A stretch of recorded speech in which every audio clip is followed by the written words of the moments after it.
Buenos días. Estamos felices de estar un domingo más con ustedes. Sé que siempre nos saludamos igual. ¿Cómo saluda mi papá? Hola hermanos, qué gusto verlos de nuevo. Saludarlos, bendiciones. Es muy complicado, estamos verdaderamente aprendiendo, les pedimos perdón por todas las formas en que nos equivocamos, pero yo no quisiera que ustedes se aburrieran de esto. Es Dios, es su palabra, es viva, es eficaz y son tiempos difíciles, pero necesitamos seguir confiando, permanecer firmes, necesitamos animarnos unos a los otros, a lo mejor con videos, a lo mejor haciendo bromas, necesitamos animarnos. La palabra es más real que nunca y los necesitamos bien y de buenas. Bien y de buenas, como diría mi mamá. De verdad, a veces no hacemos las cosas como a muchos les gustaría. Hay cosas que las hacemos nosotros también sin saberle mucho a esto, pero no se fijen tanto en las formas. De verdad, el fondo es que queremos estar conectados, queremos estar con ustedes, queremos que nos sientan cerca, queremos estar ahí para cualquier necesidad que ustedes tengan. No duden en escribirnos cualquier pregunta. Hemos recibido preguntas, por ejemplo, de los exámenes, preguntas de los devocionales, preguntas de los las servicios, reuniones, los niños, queremos sus opiniones. Todos estamos aprendiendo y todos estamos creciendo y estamos intentando cosas y corrigiendo, y de esto se trata. Acostumbren a sus pequeños a amar la palabra en la forma que sea. Créanme que aunque son tiempos difíciles, aún hay Dios y aún hay esperanza, y Él está manifestándose como poderoso gigante. En todo momento. Aparte. En todo momento. Hemos tenido servicios, reuniones de mujeres. Este jueves tuvimos una y terminando nos conectamos en Zoom como para platicar con algunas mujeres. La de varones el viernes. El punto es que nos estamos conectando. No te pierdas estas reuniones, por favor. Escríbenos si tienes alguna duda. Escríbenos si quieres saber a qué hora son, los horarios, los días. Si es por Zoom o por YouTube, vamos a estar felices de darte toda la información. Tenemos fe, tenemos una fe preciosa que hay que cuidar y hay que cultivar. Tenemos una familia en Cristo, tenemos Dios, tenemos esperanza, tenemos una palabra, tenemos muchas cosas en común, hermanos. Por favor, no te desanimes, no te desconectes, no hagas pesada como una carga el caminar en las cosas del Señor. Te necesitamos, te lo dijimos hace 8 días, te necesitamos de tus oraciones, necesitamos de tu compromiso, necesitamos de que te involucres. Somos un cuerpo. Somos un cuerpo. Necesitamos. Así es, y hay personas en la congregación que hoy están pasando momentos tal vez más complicados que los demás. Cuando tú te sientas fuerte, por favor, más intensidad en la oración por los demás. Cuando te esté yendo mejor, contribuye para el bien de otros, porque otros lo han hecho cuando tú no estás del todo bien. Así que sigamos siendo familia, sigamos siendo esa iglesia unida, generosa, obediente, a la que fuimos llamados y que creo que lo hemos logrado. Así es, y somos una iglesia preciosa y una iglesia que la próxima semana cumple. ¿Cuántos?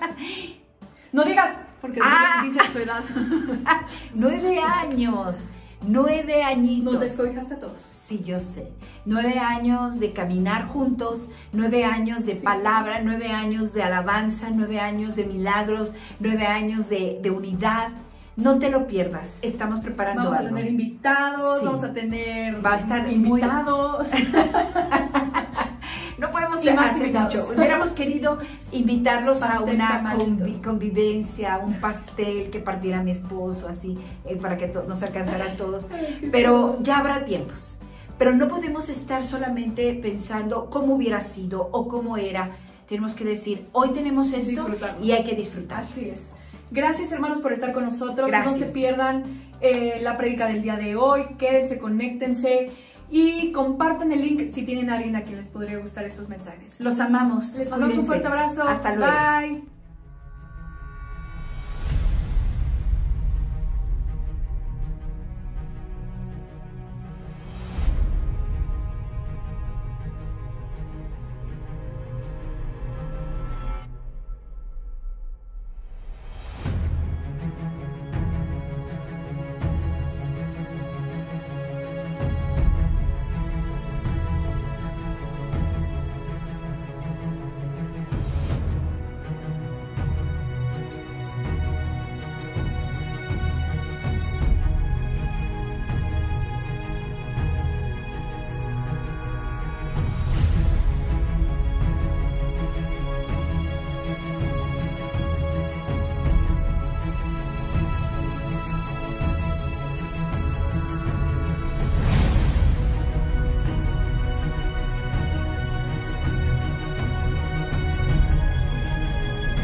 Hermanos, buenos días. Es para mí un honor estar el día de hoy aquí, hablando con ustedes y compartiendo la palabra de Dios.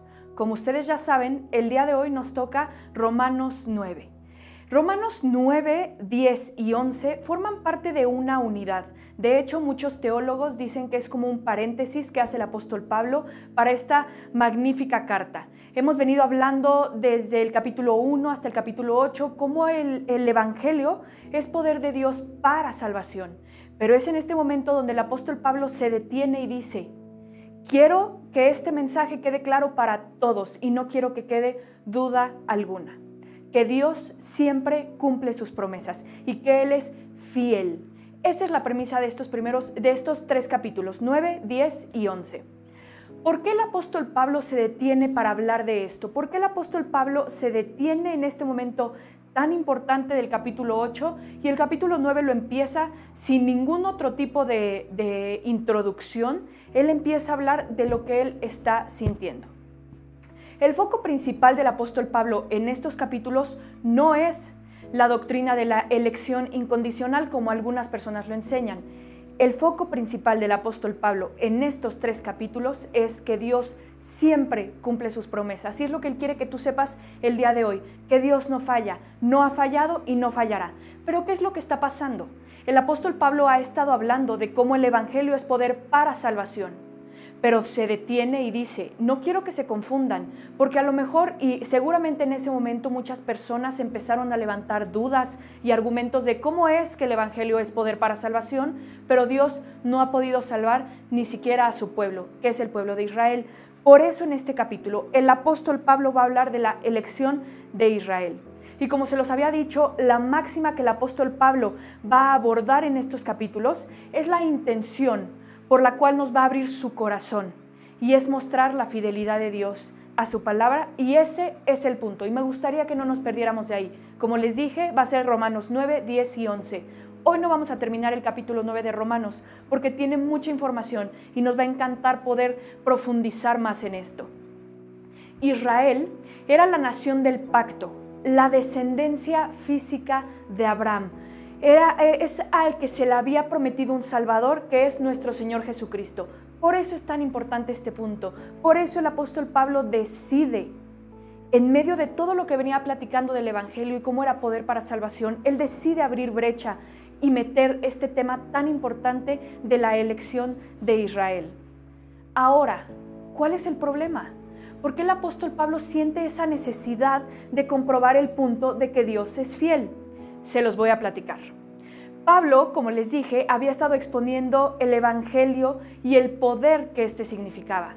Pero muchas personas estaban empezando a preguntar, ¿cómo es posible que Dios envió a su Mesías y su pueblo, los elegidos, no pudieron recibirle? ¿No pone esto en juego el poder de Dios de llevar a cabo sus propósitos? Entonces es aquí donde el apóstol Pablo se detiene y dice, vamos a explicarlo de una mejor manera. Como les había dicho en Romanos 1:16, el apóstol Pablo dice que el Evangelio es poder de Dios para salvación a todo aquel que cree, y entonces añade a los judíos primeramente. Entonces, ¿cómo podemos nosotros explicar que durante este momento y durante el momento en que se escribió esta carta, la mayoría de los israelitas no creían en Jesús? ¿Acaso el plan de Dios fracasó? Y si fuera así, ¿cómo podría entonces yo confiar en que va a cumplir sus promesas si ya fracasó en un momento? Entonces, Pablo sabía que si una sola de las promesas de Dios no se cumplía, eso desestimaría todo lo que él había estado prometiendo. Y entonces nosotros, tú y yo, no tendríamos razones para confiar en él. Si Dios fracasó con Israel, existe la posibilidad que fracase con nosotros también. Esa premisa es la que se encuentra detrás de todos estos tres capítulos y lo vamos a ver en Romanos 9, pero quiero que me acompañen por favor a Romanos 9, 6. Y dice así, no que la palabra de Dios haya fallado, porque no todos los que descienden de Israel son israelitas. Y enfatiza en no que la palabra de Dios haya fallado. Se dan cuenta cómo este era el problema que había en este momento, y por eso Pablo decide escribir este capítulo para que no se desestimaran las promesas de Dios. No es que la palabra de Dios haya fallado. Lo que Pablo quiere dejar claro es que Dios hará lo que Él se propuso, que su plan nunca ha fallado y que este nunca fallará. Hermano, si tú te fueras este día y apagaras la transmisión y te tuvieras que quedar con solo una cosa, me encantaría que fuera esto: Dios no ha fallado y nunca va a fallar. Dios es fiel. Y de esto se trata el capítulo 9. Esto es lo que está tratando de explicarnos el apóstol Pablo. A lo mejor para nosotros tocar este tema de Israel parece una simple aproximación teológica, teórica, la predicación que toca esta semana, el capítulo que seguía, pero para que nosotros nos podamos acercar a este capítulo de la mejor manera, tenemos que pedirle al Señor que nos acerque al corazón que el apóstol Pablo tenía cuando él escribió estas palabras, para que entonces las palabras que él escribió toquen a nuestro corazón y entonces tengan el efecto para las cuales fueron planeadas, que nosotros entendiéramos su posición y el por qué él va a hablar de lo que va a hablar. Y me gustaría que con esta introducción me acompañaran a orar para pedirle al Señor que nos ayude y que nos pueda dar el corazón y el entendimiento del apóstol Pablo.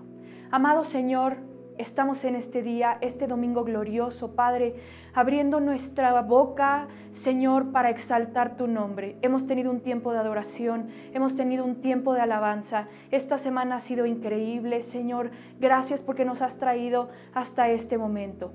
Te pido, Señor, que tú nos guíes en este tiempo, en el entendimiento de este capítulo de Romanos 9, amado Rey, para que podamos nosotros comprender de la manera que lo hizo el apóstol Pablo, por qué él está hablando así, por qué nos está mostrando su corazón, amado Señor. Yo quiero que nosotros nos podamos aproximar a esta porción de la palabra con un corazón humilde, Señor, con un corazón sensible a oír tu voz. Te pido, Señor, que esto sea concedido en todos los corazones y las mentes de las personas que nos están escuchando en este momento. Te damos muchas gracias, amado Rey, en el nombre de tu Hijo amado, Cristo Jesús.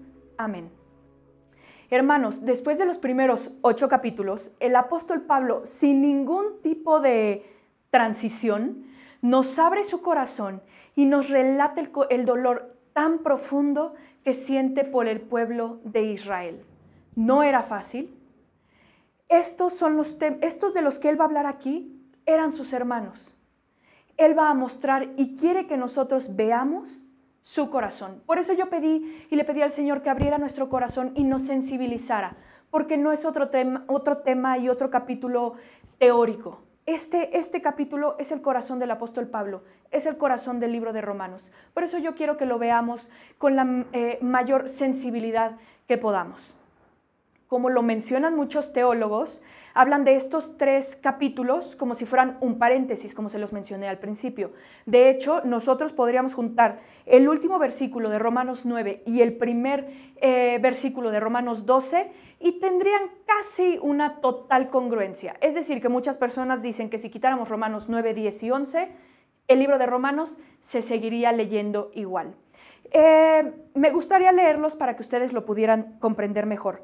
Voy a estar usando algunas versiones de la Biblia. Voy a estar entre la versión Palabra de Dios para Todos, Reina Valera, la Biblia de las Américas. Sé que ponen los versículos aquí, así que no te preocupes. Si yo estoy leyendo otra versión, tú continúa con la que tienes en tu casa.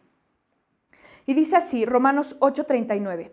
Ni lo alto, ni lo profundo, ni ninguna otra cosa creada nos podrá separar del amor de Dios que es en Cristo Jesús, Señor nuestro. Y Romanos 12:1 dice así, así que, hermanos, os ruego por las misericordias de Dios que presentéis vuestros cuerpos en sacrificio vivo, santo, agradable a Dios, que es vuestro culto racional. Y se los quiero leer en la versión Palabra de Dios para Todos. Me gusta cómo dice Romanos 12:1 en esta versión. Por eso, hermanos, me gusta porque la palabra por eso tiene mucho que ver cómo hablaba el apóstol Pablo y cómo nos guiaba en estas conversaciones. Por eso, hermanos, puesto que Dios nos ha mostrado tanta misericordia, les ruego que entreguen todo su ser como sacrificio vivo a Dios. Esa ofrenda que es su vida debe estar dedicada solamente a Dios para poder agradarle. Esta clase de adoración es la que realmente tiene sentido. Qué precioso. Podemos entender cómo dice que nada te va a separar del amor de Dios. Y entonces Romanos 12:1 dice, como nada te va a separar del amor de Dios, presenta tu cuerpo como un sacrificio al Señor.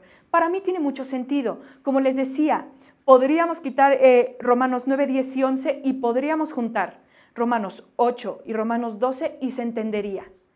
Pero eso no es así. Existen Romanos 9, 10 y 11. Y como les dije, sé que hay muchas personas que encuentran esto como un paréntesis en este libro, pero para mí es más bien como un clímax, como un pico donde nosotros podemos ver el corazón del apóstol Pablo.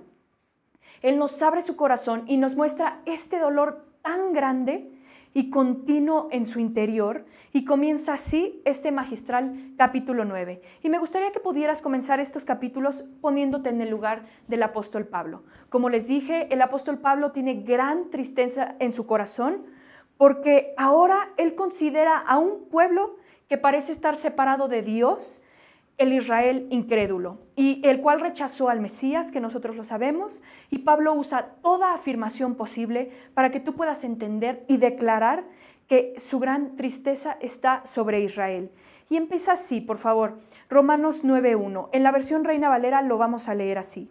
Verdad digo en Cristo, no miento, y mi conciencia me da testimonio en el Espíritu Santo, que tengo gran tristeza y continuo dolor en mi corazón, porque deseara yo mismo ser anatema, separado de Cristo, por amor a mis hermanos, los que son mis parientes según la carne. Se los voy a leer también en la versión Palabra de Dios para Todos. Soy seguidor de Cristo. El Espíritu Santo guía mi conciencia y dice que no estoy mintiendo. Digo la verdad. Tengo una gran tristeza y llevo siempre un gran dolor en el corazón. Espero que pueda ayudar a mis compatriotas que son mi propia raza. En estos versículos nosotros podemos leer y entender cómo las emociones de cualquier cristiano son complicadas, son difíciles de comprender. Recuerde que cuando el apóstol Pablo escribe esta carta, no existían divisiones en los capítulos como nosotros lo podemos entender, como lo podemos leer ahora, lo que nos lleva a entender cómo el capítulo 8:39 y el capítulo 9:1 se leen en una misma línea. Y me gustaría repasarlo para que veas cómo puede parecer desencajado, como si no tuviera sentido. Ni lo alto, ni lo profundo, ni ninguna otra cosa creada nos podrá separar del amor de Dios que es en Cristo Jesús, Señor nuestro. Verdad digo en Cristo, no miento, y mi conciencia me da testimonio en el Espíritu Santo, que tengo gran tristeza y continuo dolor en mi corazón. Yo no entiendo cómo el apóstol Pablo dice que no hay nada que lo pueda separar del amor de Dios, y 2 versículos después me está diciendo que tiene gran tristeza y continuo dolor en su corazón. ¿Qué está pasando? ¿Qué está pasando con el apóstol Pablo? Y es algo increíble. Los cristianos podemos pasar de la felicidad y la certeza de nuestra salvación a la tristeza por las almas de las personas, de nuestros hermanos que no comparten nuestra fe. Y voy a leer un pequeño fragmento de una frase que da Spurgeon acerca de esto. Dice, agarra amor por las almas de los hombres y serás librado de las pequeñas preocupaciones.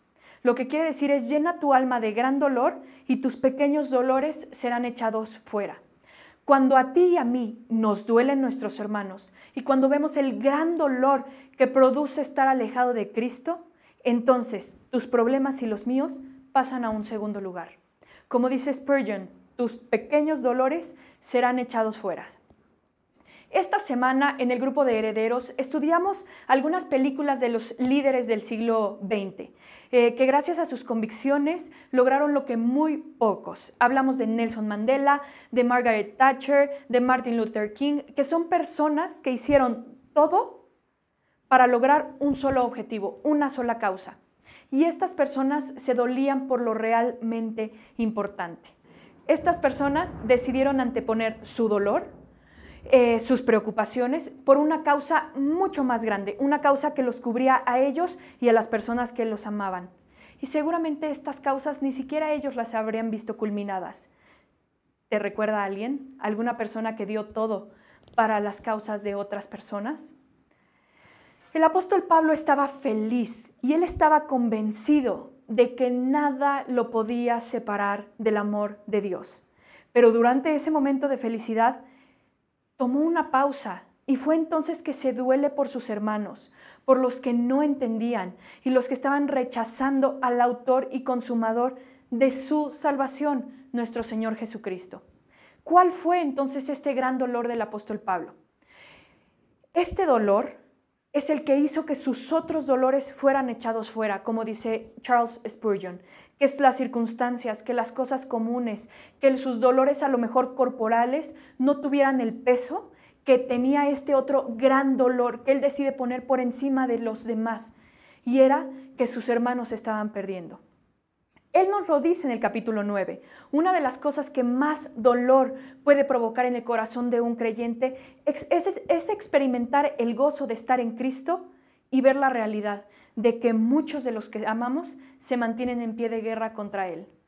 A mayor comprensión de lo grande y hermoso que es conocer a Cristo y conocer el Evangelio, también mayor será nuestro gozo, pero también mayor será nuestro dolor. Y es la paradoja del creyente. De hecho, no es una cosa o la otra, no es el gozo o el dolor. La verdad es que una cosa a causa de la otra. Hermanos, el mismo entendimiento de la gloria de Dios, el mismo gozo de sabernos amados por Dios, debería de producir en nosotros un mismo dolor por aquellos que todavía no tienen a Cristo en su corazón. Y ese es el dolor que sacó a Pablo de los demás dolores. Ese es el dolor mayor que él puso, por el cual cubrió las cosas a lo mejor que a él le faltaban, las circunstancias que no eran perfectas, el dolor que él estaba sufriendo. Hermanos, no subestimemos los puntos de dolor del apóstol Pablo. Él no sufría como acostumbramos a sufrir nosotros. Nosotros sufrimos por lo que no tenemos. Estamos acostumbrados a sufrir por lo que no tenemos. Pero el apóstol Pablo sufría por lo que no tenían los otros. Él sufría por lo que sí tenía él en su corazón, que era la salvación, pero por lo que no podían alcanzar sus hermanos en ese momento, por los que se estaban perdiendo. Él quisiera ser anatema, separado de Dios, con tal de que ellos pudieran creer. ¿Te imaginas esto? Por eso, hermanos, di esta introducción, porque no es cualquier capítulo. No es cualquier capítulo donde el apóstol Pablo abre su corazón para que tú lo puedas entender. La incredulidad de los judíos no era un tema teórico para Pablo. Nosotros debemos de pedir al Espíritu Santo que nos recuerde constantemente lo real y doloroso que es una vida sin Cristo. Que el infierno no es un invento y que el infierno es eterno. Hermanos, creo que a veces lo olvidamos y estamos tan ensimismados viendo la gloria de Dios en nosotros y estando felices porque estamos en Cristo, que hemos olvidado que hay gente que se va a perder, y hay gente que se va a perder no momentáneamente, como lo veíamos hoy en Miqueas 4. En el estudio que hablamos este jueves en Miqueas 4, que hablaba de que las raíces también serán cortadas, y yo les exponía que el simple hecho de que una raíz sea cortada habla de que ya no va a haber esperanza para ellos. Y ese es el dolor del apóstol Pablo. Ese es el dolor que quitaba cualquier otro dolor que pudiera venir a su cuerpo, o cualquier circunstancia, o que las cosas no estaban saliendo como él lo estaba planeando. Había un dolor más grande, y era este. Orar por los incrédulos, hermanos, exponerlos al Evangelio, ese es el deseo de mi corazón. Y yo sé que debería de ser el deseo de cualquier persona que esté escuchando este mensaje, exponer a sus hermanos al Evangelio, exponer a la gente al Evangelio, dolernos por los que no lo conocen. Y esa es una terrible condición de la cual solo Cristo salva. Fuera de Jesús no hay salvación, y yo sé que tú y yo lo entendemos. Hermano, mi entendimiento del Evangelio y también el tuyo tiene fallas, le falta algo, si este no nos mueve a orar por la salvación de los perdidos. Y esta es la razón del dolor del apóstol Pablo. Los judíos rechazaron a su Mesías y por eso ellos ahora estaban bajo maldición. Ahora, esto es un supuesto. En el capítulo 9, versículo 3, cuando dice el apóstol Pablo que él mismo desearía ser anatema, separado de Cristo por amor a sus hermanos, sabemos que esto es un supuesto. Si existiera la posibilidad de que el apóstol Pablo fuera separado de Cristo para que el resto de los israelitas fuera salvo, él lo haría. De hecho, Moisés en Éxodo hace algo similar. Él dice, castígame a mí, pero libra a tu pueblo. Moisés estaba dispuesto a dar su vida por el perdón de los suyos. Y si quieren lo podemos leer, está en Éxodo 32:32 y yo lo voy a leer hoy en la versión de la Biblia de las Américas. Y dice, pero ahora si es tu voluntad, perdona su pecado y si no, bórrame del libro que has escrito. En los dos casos, y estoy hablando de Moisés y del apóstol Pablo, ellos estaban cuidando el honor de Dios. Yo quiero que ustedes se pongan en su lugar. Ellos sabían que las personas podían hablar mal de Dios y ellos estaban anteponiendo a que su pueblo lo odiara, a que su pueblo hablara mal contra Dios. Y es por ello que ellos deciden ponerse delante y realmente esta es la preocupación de Moisés, el qué van a decir de Dios, qué va a decir el pueblo, que los sacó de Egipto para ahora traerlos al desierto. Y es por eso que Moisés se pone y dice, por favor, que no se pierdan ellos, mejor sácame a mí. Y es lo mismo que está diciendo el apóstol Pablo. Dice, no que la palabra de Dios haya fallado. Y por muy bonito que suene esto, muy motivacional, esto que ellos piden, hermanos, no es posible. Pero en su corazón, esto que ellos están pensando es a favor de Dios, como se los decía, antes que de ellos mismos. Es como tratar de defender a Dios de lo que el pueblo de Dios pudiera decir. Pero nadie puede expiar a otro sino solo Dios. Pablo no podía ser separado del amor de Cristo. De hecho, él termina el capítulo 8 diciéndolo. Dice, ni lo alto, ni lo profundo, ni ninguna otra cosa creada nos podrá separar del amor de Dios que es en Cristo Jesús, Señor nuestro. Él estaba realmente contrariado. Y realmente él estaba mencionando esto para que nosotros pudiéramos dimensionar el dolor que estaba viviendo. Por supuesto que el apóstol Pablo sabía que él no podía ser separado de Cristo, él no podía ser anatema, pero el apóstol Pablo conocía las Escrituras y él sabía que el pueblo de Israel se había alejado y él se estaba doliendo. Por eso pone tanto dolor en estos versículos y por eso yo ya tomé muchos minutos para hablar del dolor del apóstol Pablo, porque no podemos acercarnos a este capítulo si no entendemos lo que él estaba sintiendo. En Romanos 3 dice, los que son mis parientes según la carne. Dios le concedió a esta nación privilegios que nadie más disfrutó. Ellos eran israelitas. Y es mucho más que un significado político o nacional que le podríamos dar el día de hoy.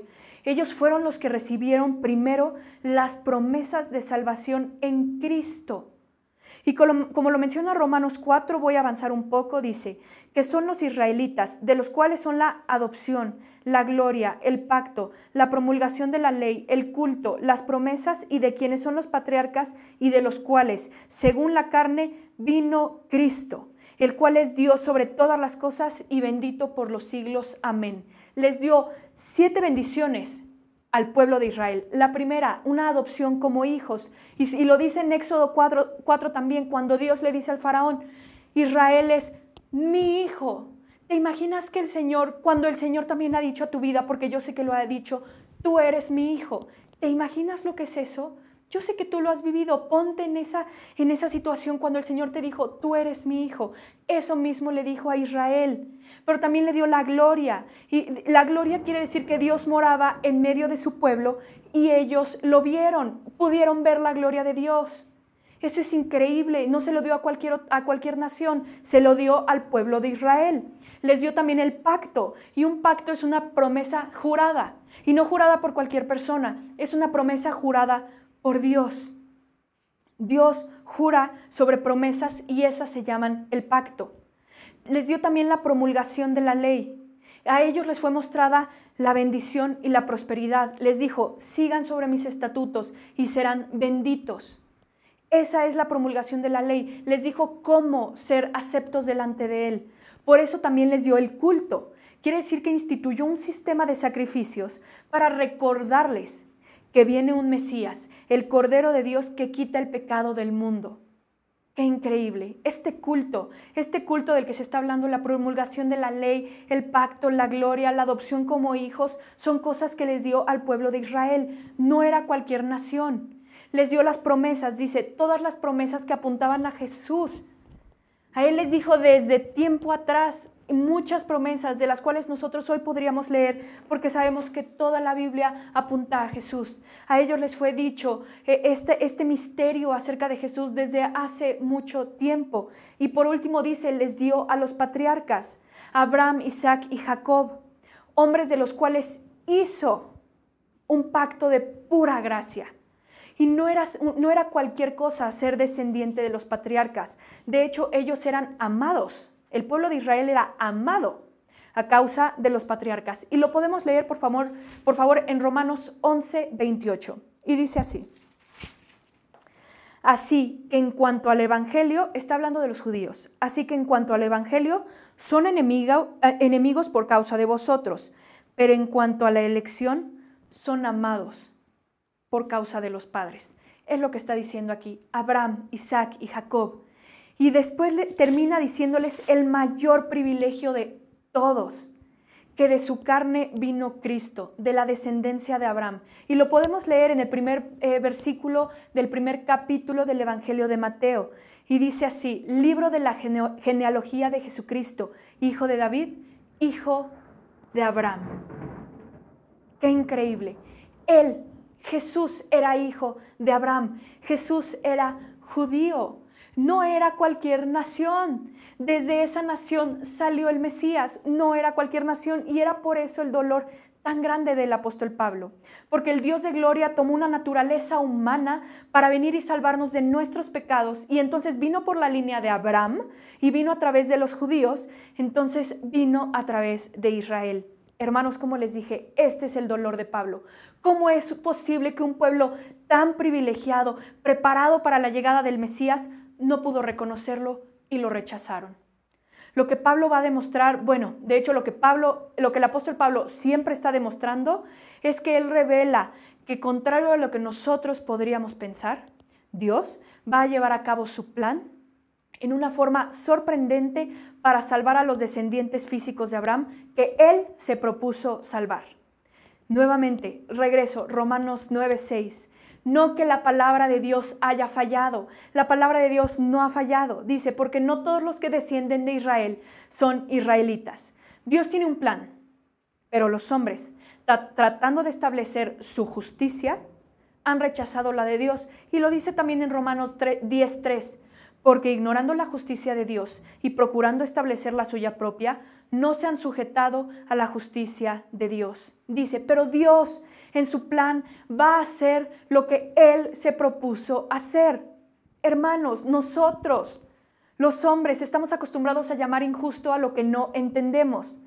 Y el hecho de que yo no entienda algo, el hecho de que yo no entienda el plan de Dios, no indica que no se va a cumplir. Y no podemos entender nosotros la justicia de Dios si seguimos estableciendo la nuestra encima de la de Él. Ignorar la justicia de Dios nos pone en peligro de vivir bajo nuestro propio concepto de justo. Y entonces caemos en intentar explicar erróneamente, por supuesto, la mente de Dios. ¿Cómo nosotros podemos entender y mucho menos explicar aquello que no conocemos? Y lo vamos a leer en Romanos 11:33 y si quieren acompáñenme por favor. Y dice, oh profundidad de las riquezas, de la sabiduría y de la ciencia de Dios. Oh profundidad, y lo dejo hasta ahí porque mi papá me regaña si me paso de mi dosis de Romanos 9. Oh profundidad de las riquezas de Dios. Y el apóstol Pablo está diciendo esto, no lo vas a entender. Bástate saber que Él es fiel, Él es fiel. Y entonces Pablo va a demostrarnos cómo ese plan incluye el rechazo de los judíos a Cristo para que entonces la salvación de gente de todo pueblo, tribu, lengua y nación, a través de ese Cristo que venía por medio de Israel, Él iba a bendecir a toda la tierra. Hermanos, el plan de Dios entonces se está llevando a cabo tal y cual como Él lo determinó. Ninguna de sus promesas quedará sin cumplir. Dios no falla. Nada me va a separar del amor de Dios. Y si volviéramos a leer Romanos 8:39, cada vez tendría más sentido. Nada me va a separar del amor de Dios. Claro que no, porque estar en Cristo, yo sé que me lleva al dolor de pensar en los que todavía no están con Él, en los que todavía no están salvos. Pero ese mismo dolor me lleva a la gratitud, a la humildad. Y es en ese sentir en el que vemos y vivimos el Evangelio, de que yo no puedo entender cómo Dios me ha concedido a mí el tremendo privilegio de conocer a Cristo y de estar en Cristo.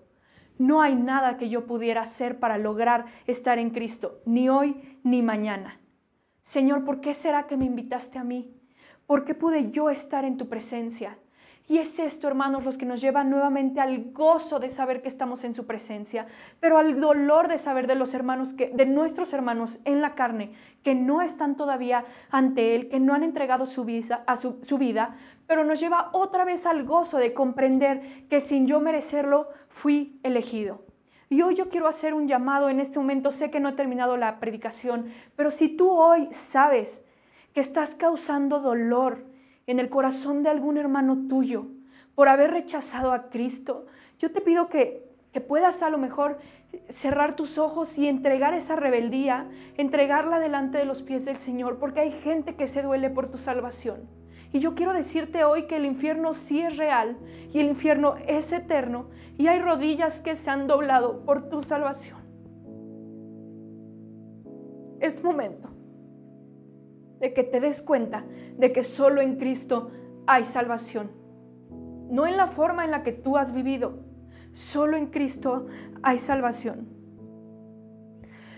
Hermanos, todos los creyentes sabemos que hay una elección de parte de Dios a su pueblo, a los elegidos. Por eso Romanos 9 se llama la elección de Israel. ¿Por qué Dios elige a unos? Se llama elección incondicional. Y como lo comenté al principio, esta clase no se trata de esto. Esta predicación se trata de la fidelidad de Dios a sus promesas. Y el versículo central y la idea central de todos estos capítulos es que la palabra de Dios no ha fallado ni fallará. Dios es fiel a sus promesas siempre.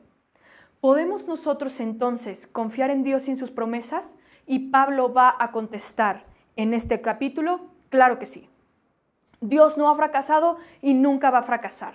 Y dice, no todos los descendientes físicos de Abraham, porque dice,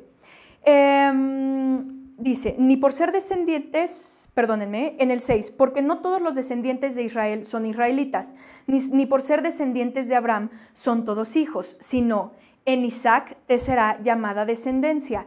Esto es, no los que son hijos según la carne son los hijos de Dios, sino los que son hijos según la promesa son contados como descendientes.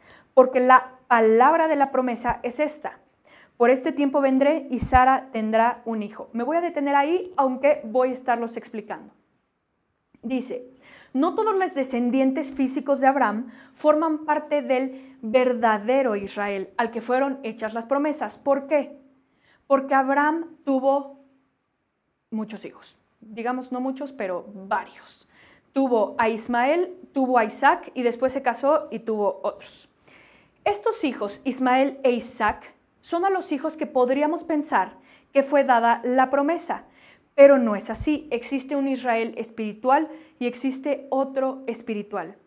El natural es la carne, es lo que Abraham logró en la carne, y el espiritual es lo que Abraham no logró y que logró Dios en la vida de Abraham. Lo vamos a ver así. Sabemos la historia, la hemos escuchado muchas veces. Sara recibe de parte de un ángel la palabra de que ella iba a concebir. Sara tenía 65 años y Abraham tenía 75 cuando Dios les hace esta promesa. Y entonces pues Sara estaba muy contenta porque ella era estéril, pero el hijo no llegaba y no llegó por un largo tiempo. Lo que llamó a Sara a tomar este asunto en sus propias manos. Como una buena mujer, ella dijo, yo lo voy a hacer mejor que Dios, y tomó el asunto y le dijo, Abraham, llégate a mi sierva y ten un hijo. Y fue lo que pasó, y es Ismael, es hijo de Abraham 100%. Pero este hijo de Abraham fue mediante las fuerzas del hombre, fue mediante lo que Abraham y Sara pudieron planear. Por eso Ismael no es el hijo de la promesa. El hijo de la promesa es Isaac. Y no solo porque Dios le había prometido a Sara que iba a tener un hijo, sino porque fue por la promesa de Dios que Isaac nació. Sara ya tenía 90 años cuando ella concibe a Isaac y Sara era estéril. No había manera natural ni carnal en que Sara tuviera a un hijo, lo que nos llama a entender porque dice aquí que Isaac es el hijo de la promesa. Pero quiero que entiendas esto, no solo porque haya sido prometido, sino porque solo por la promesa fue que Isaac nació. Y es lo que nos está diciendo aquí el apóstol Pablo. Dice en Génesis 18:10, se los voy a leer. Entonces dijo, de cierto volveré a ti, y según el tiempo de la vida, he aquí que Sara tu mujer tendrá un hijo. Y Sara escuchaba a la puerta de la tienda que estaba detrás de él. Como les decía, Isaac nació por la promesa, no por la carne. Y eso hace la gran diferencia entre los hijos de Abraham, el hijo de la promesa y el hijo de la carne. Y dice, no todos los hijos de Israel son Israel. Tanto Isaac como Ismael son hijos de Abraham. Eso lo sabemos. Pero mientras Ismael es el resultado de la voluntad de Abraham, Isaac fue el resultado de la voluntad de Dios y por eso es el hijo de la promesa. Y lo mismo se puede decir de los descendientes espirituales de Abraham, sean judíos o seamos gentiles. Nadie se hace hijo de Dios por voluntad propia. Nadie se hace hijo de Dios tomando el asunto en sus manos, sino por la promesa divina, porque Dios lo dijo, porque Dios lo prometió y porque Dios lo habló y porque Dios lo hizo, porque Dios cumple todas sus promesas.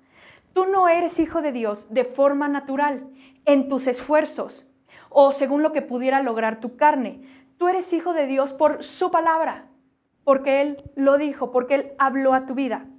Y en Juan 1:12 dice, mas a todos los que le recibieron, a los que creen en su nombre, les dio potestad de ser hechos hijos de Dios, los cuales no son engendrados de sangre, ni de voluntad de carne como lo que hablábamos de Sara y de Abraham. Dice, ni de voluntad de varón, sino de Dios.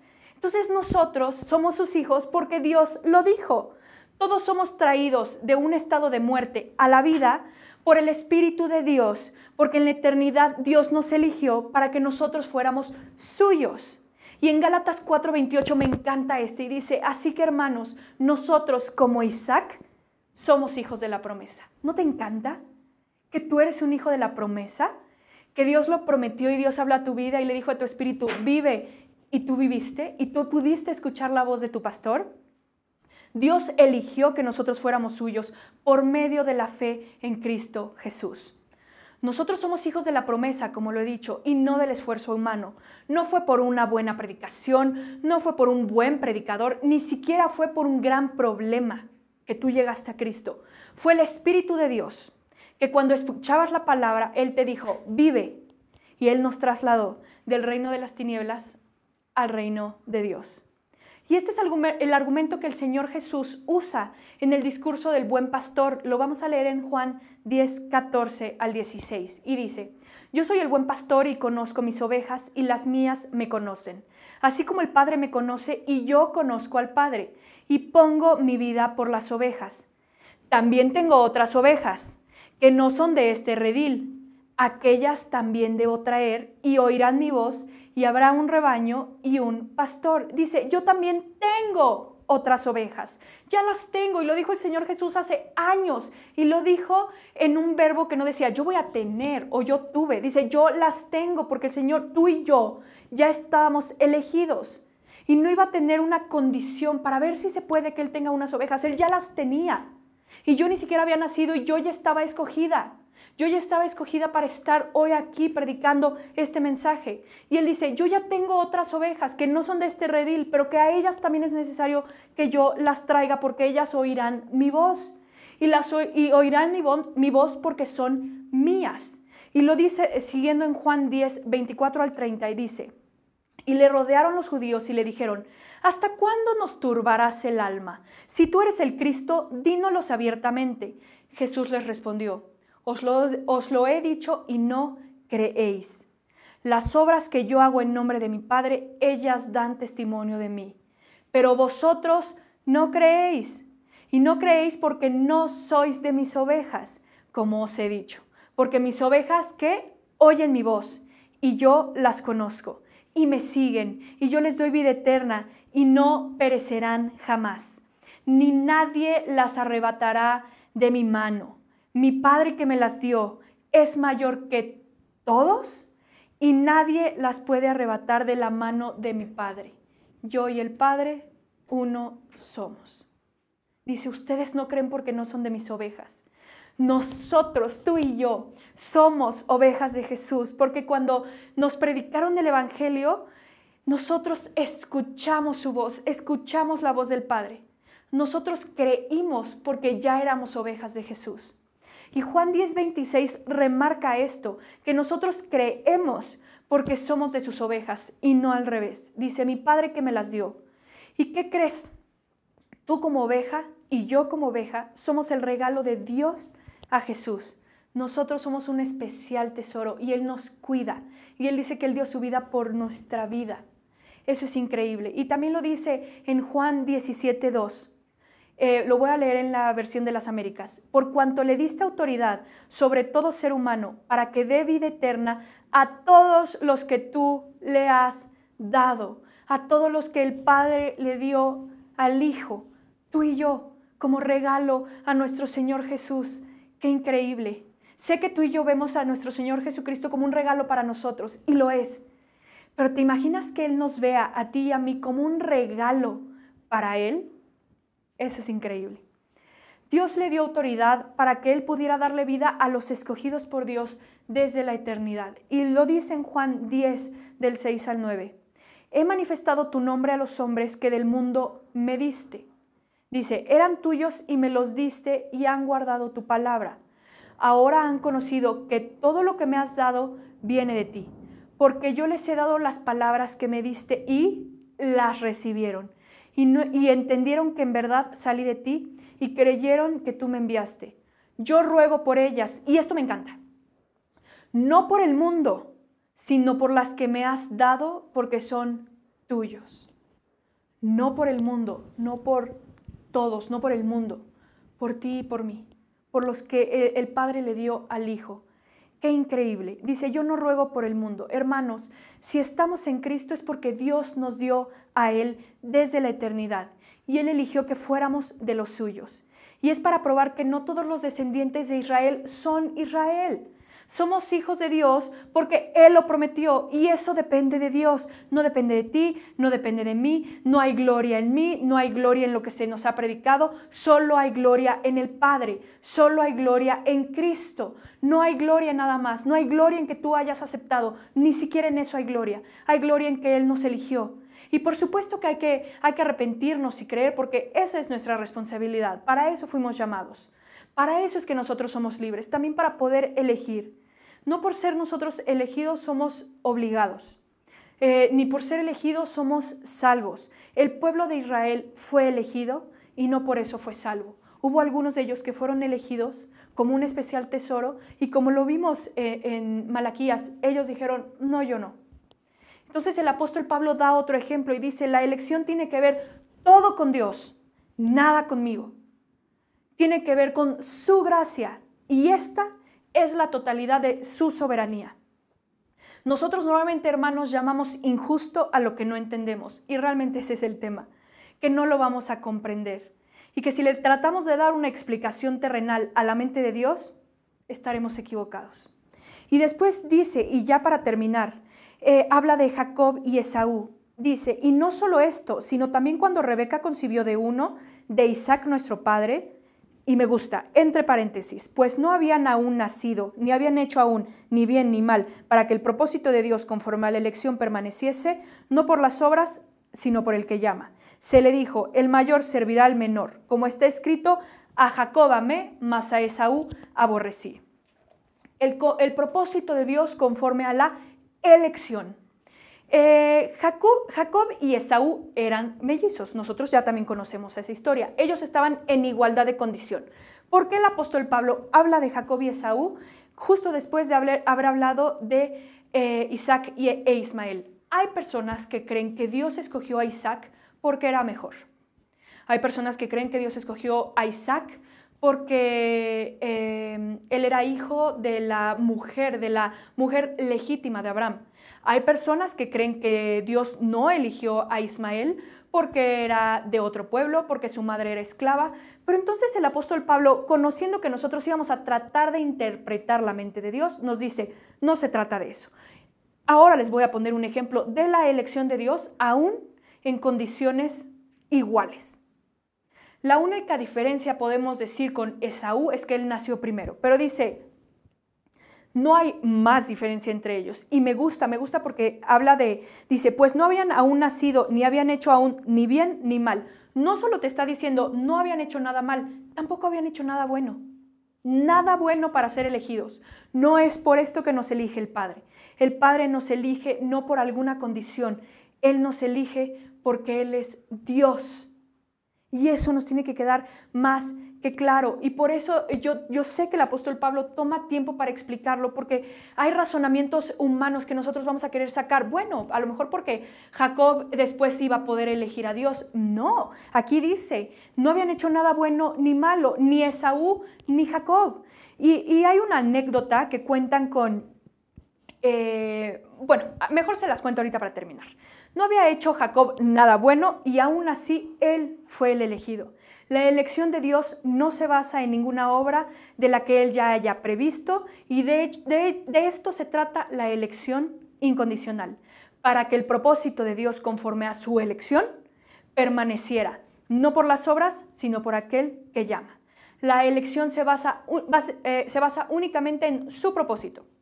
¿Ok? Y vamos por favor a 2 de Timoteo 1:19, y dice, quien nos salvó y llamó con llamamiento santo, no conforme a nuestras obras, sino según el propósito suyo, y la gracia que nos fue dada en Cristo Jesús antes de los tiempos de los siglos. Hermanos, no es porque yo fuera mejor que alguien que me escogió a mí. Esa sería una elección condicional, pero esto es incondicional. No hay nada que yo pudiera haber hecho para que el Padre me eligiera. Pero ¿cuál es este propósito que dice en 2 de Timoteo el apóstol Pablo? Dice que no nos llama según nuestras obras, sino el propósito suyo. Y lo explica en Efesios 1, del 11 al 12. En él, asimismo tuvimos herencia, habiendo sido predestinados conforme al propósito de al que hace todas las cosas según el designio de su voluntad. Ahí está el propósito, a fin de que seamos para alabanza de su gloria, nosotros los que primeramente esperábamos en Cristo. Entonces, ¿cuál es mi propósito? El ser predestinada para alabanza de su gloria, para que seamos tú y yo para su gloria. Todo tiene que ver con su gloria, es de Él, por Él y para Él. Aún mi propósito es para su gloria. Y entonces voy a terminar con Romanos 9:13. Como está escrito, a Jacob amé, mas a Esaú aborrecí. Y como lo vimos esta semana en Pastoreo en Casa, es una profecía que se dice en el libro de Malaquías, y es una respuesta a una pregunta de un Israel dudando del amor de Dios. Y entonces Dios les dice, porque yo los he amado. Y entonces Israel voltea y le dice, ¿y en qué nos has amado? Y entonces les dice que escogió a Jacob y no a Esaú, y les dice, ¿no eran hermanos? ¿No eran de la misma madre? ¿No hay amor en que yo te haya elegido a ti?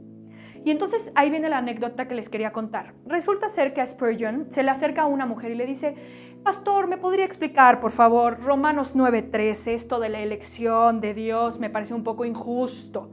Le dice, sí, claro, hermana, es que yo no entiendo ese versículo. Y él le dice, yo tampoco. Pero a ver, explíqueme qué parte no entiende usted, ¿no? Y la señora, pues es que yo no entiendo cómo Dios puede decir que a Esaú aborrecí. Ay, y le dice Spurgeon, no te preocupes, esa parte yo la entiendo perfecto. Lo que yo no entiendo es cómo pudo haber amado a Jacob. Jacob no era bueno, no por eso lo eligieron. Tú y yo somos elegidos no porque somos buenos. Yo tampoco sé por qué nos eligieron a ti y a mí. Yo no entiendo cómo amó a Jacob. Yo tampoco lo sé, pero porque yo no sé cómo me amó a mí. Nadie merecía ser escogido. Aquí no hay ninguna injusticia. Todos en condición de pecado. Él estaba en todo su derecho a no elegir a ninguno. No había nada en Jacob que lo hiciera merecedor del amor de Dios. Pero tampoco hay nada en ti y tampoco hay nada en mí para merecer tan grande amor. Pero aún así Dios decidió amarme y elegirme. ¿Por qué? No lo sé. Dios lo decidió. ¿Y qué puedo hacer yo? vivir para glorificar a Cristo, vivir para honrar el amor que Él ha derramado en mí, vivir por su gracia. Y no, yo no lo merecía, y no, yo no había hecho nada bueno, y no, yo no puedo explicar por qué me eligió, por qué te eligió a ti. Yo solo sé que era ciega y ahora yo veo.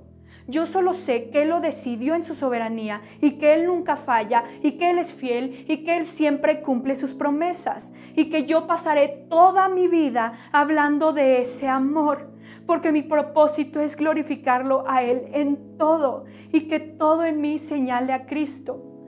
Y hay una canción con la que quiero que terminemos el día de hoy. No sé si se va a poder pasar, pero hay una frase que marca mi vida y dice: aún el que yo no huya de Dios es por su amor. Hermanos, no hay nada en ti y en mí que nos haga merecedores del poder estar aquí hoy poniendo un servicio un domingo en nuestra casa y entendiendo las palabras que son dichas.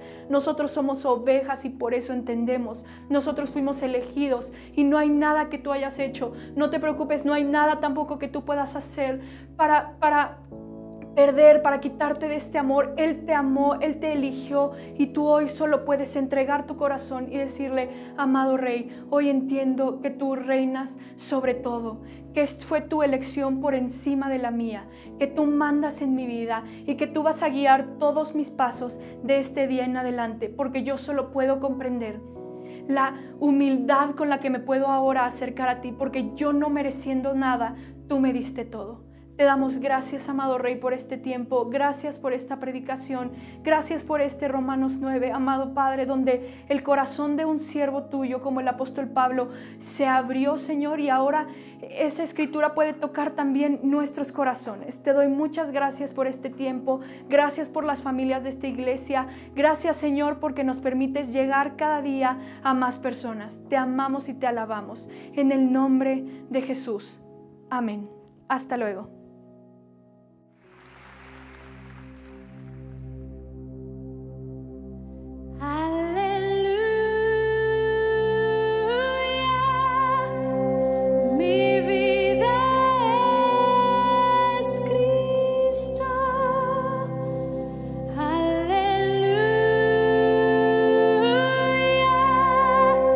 Jesús es mi todo.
y viviré por ti.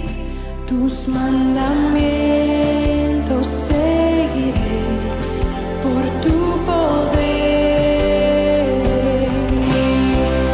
Usa mi vida, oh Señor, como lo quieras tú, y que sea siempre mi canción, mi gloria eres tú.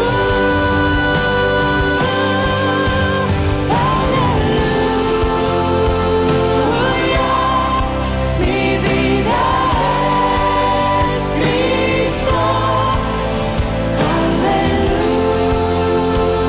Aleluya, Jesús es mi todo. Aleluya, mi vida es Cristo.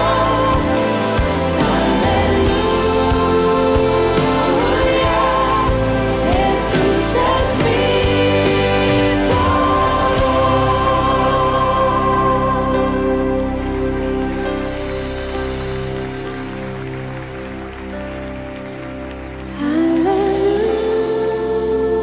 Aleluya, mi vida es Cristo. Aleluya, Jesús es mi